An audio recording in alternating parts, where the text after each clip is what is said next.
نہیں، دراصل بات یہ ہے تمام مدد اللہ ہی کی طرف سے ہے۔ میں آپ سے مدد چاہوں گا، آپ مجھ سے مدد چاہیں گے، یہ بھی اللہ کی دی ہوئی طاقت سے ہی ہے۔ جبریل علیہ السلام کی مدد بھی اللہ کی دی ہوئی طاقت سے، اولیاء انبیاء اہل بیت کی مدد بھی اللہ کی دی ہوئی طاقت سے۔ فرق اتنا ہے کہ اللہ کی مدد ذاتی ہے اور یہ مدد اللہ کی عطا سے ہے۔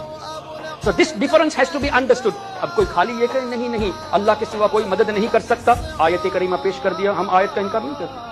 وما لکم من دون اللہ من ولی ولا نصیر، اللہ نے فرمایا اللہ کے سوا تمہارا کوئی حامی و ناصر نہیں، کوئی مددگار نہیں اللہ کے سوا۔ We have to accept۔ اب اس آیت کو لے کے کہتے ہیں دیکھو حضور بھی مدد نہیں کر سکتے، غوث و خواجہ مدد نہیں کر سکتے، اس لیے کہ اللہ نے فرما دیا۔ تو آپ ان سے یہ پوچھے کیا اللہ نے یہ نہیں فرمایا قرآن میں انما ولیکم اللہ ورسولہ، بے شک اللہ تمہارا مددگار، اللہ کے رسول تمہارے مددگار؟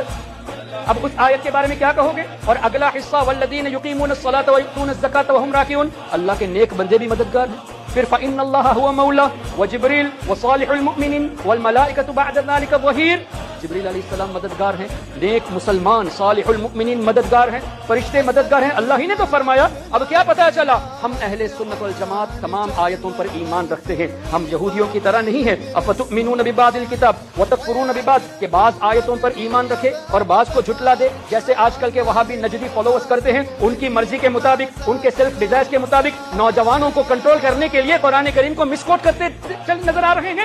وہ کیا کرتے ہیں؟ صرف ان آیتوں کو پیش کرتے ہیں اور اس کو ایویڈنس کے طور پہ کہتے ہیں دیکھو اللہ نے نبیوں کو طاقت نہیں دی، جبکہ رب نے خود فرمایا میرے رسول مددگار ہیں۔ تو ہم اہل سنت والجماعت تمام آیتوں پر ایمان رکھتے ہیں، فرق بھی سمجھتے ہیں کہ اللہ کی مدد ذاتی ہے، نبیوں کی طرف سے جو مدد آتی ہے، فرشتوں کی طرف سے جو مدد آتی ہے وہ اللہ کی عطا سے ہے۔